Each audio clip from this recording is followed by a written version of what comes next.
Hello friends, welcome to my channel.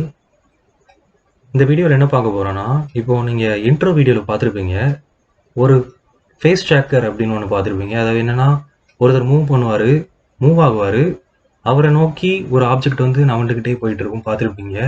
என்னடா அதுன்னு யோசிச்சிருப்பீங்க. அது எப்படி ஒர்க் ஆகுதுங்கிறத சிம்பிளாக இப்போ பார்ப்போம். இப்போ நீங்கள் கடைக்கு போய் ஒரு கேமரா வாங்குறீங்கன்னு வச்சுக்கோங்க. ஒரு கேமரா வாங்குறீங்கன்னா அதில் எஃப்பிஎஸ்ன்னு சொல்லியிருப்பாங்க. அதாவது 20 FPS 30 FPS அந்த மாதிரி சொல்லியிருப்பாங்க. எஃப்பிஎஸ்னால் என்ன அர்த்தம்னா ஃப்ரேம் பர் செகண்ட்.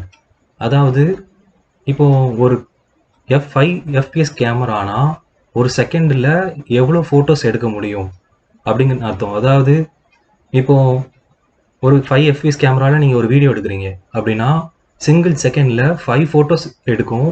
அந்த 5 ஃபோட்டோஸ் வந்து கண்டினியூஸாக ப்ளே ஆகுறதுனால நம்மளுக்கு அது வீடியோ மாதிரி நம்மளுக்கு தெரியும். மூவிங் வீடியோ மாதிரி கண்டினியூஸாக ப்ளே பண்ணுறப்போ மூவிங் வீடியோ மாதிரி நம்மளுக்கு தெரியும். அதே மாதிரி தான் ஒரு ஃபோட்டோவில் நிறைய பிக்சல் இருக்கு. பிக்சல்னால் வேற ஒன்றும் இல்லை, ஒரு டாட், சிங்கிள் டாட்.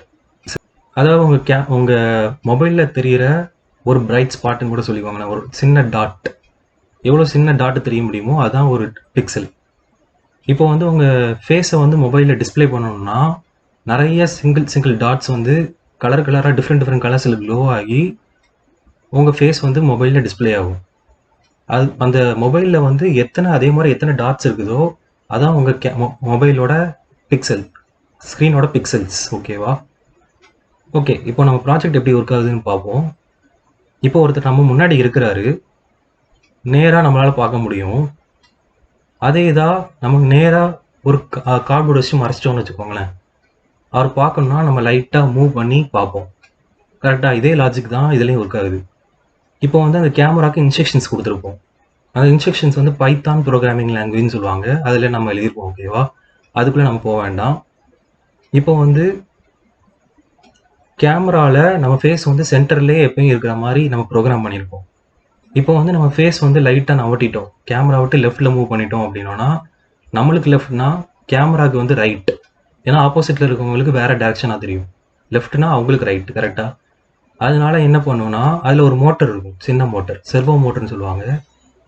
அந்த மோட்டர் வந்து இப்போ நம்ம லெஃப்ட் மூவ் பண்ணனால லைட்டாக செர்வோ மோட்டர் வந்து ரைட் சைடு மூவ் பண்ணி ஃபேஸை வந்து சென்டர் கொண்டு வர ட்ரை பண்ணும்.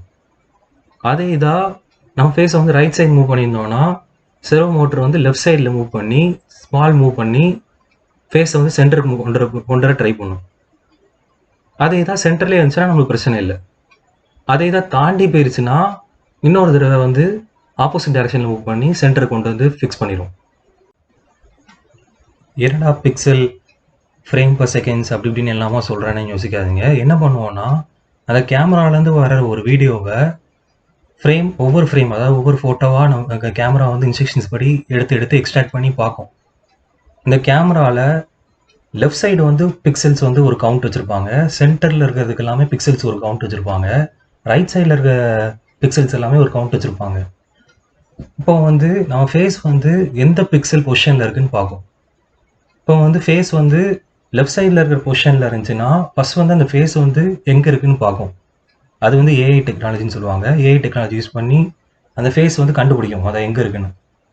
கண்டுபிடிச்சி ஃபேஸ் வந்து லெஃப்ட்டில் இருந்தால் லெஃப்ட் பிக்சல்ஸில் இருந்துச்சுன்னா லெஃப்ட்டில் இருக்குது, சென்டரில் உள்ள பிக்சல்ஸில் ட்ராக் பண்ணியிருந்துச்சுன்னா சென்டரில் இருக்குது, ரைட் பிக்சல்ஸில் இருந்துச்சுன்னா ரைட்டுங்கிற மாதிரி கண்டுபிடிச்சிடும். ஓகேவா? அதுக்காக தான் இந்த பிக்சல், ஃப்ரேம் பர் செகண்ட்ஸ் எல்லாமே சொன்னேன். இப்போ வந்து இந்த ப்ராஜெக்ட் தேவையான கோடு எல்லாமே டிஸ்கிரிப்ஷனில் இருக்க கிட்டப் லிங்க்கில் நான் உங்களுக்கு கொடுத்துருக்கேன். ஏதாவது ஹெல்ப் இல்லைனா ஏதாவது டிப்ளாய் பண்ணுறதுக்கு ஏதாவது ஹெல்ப் தேவைப்படுச்சுன்னா டிஸ்கிரிப்ஷனில் இருக்கிற மெயில் ஐடிக்கு மெயில் பண்ணுங்கள். இந்த ப்ராஜெக்ட் பற்றி இன்னும் ஏதாவது நிறைய தெரியணும் அப்படின்னு நினச்சிங்கன்னா கமெண்ட் பண்ணுங்கள். இந்த ப்ராஜெக்ட் உங்களுக்கு பிடிச்சிருந்துச்சுன்னா மறக்காமல் லைக், ஷேர் அண்ட் சப்ஸ்கிரைப் பண்ணுங்கள். தேங்க்ஸ்.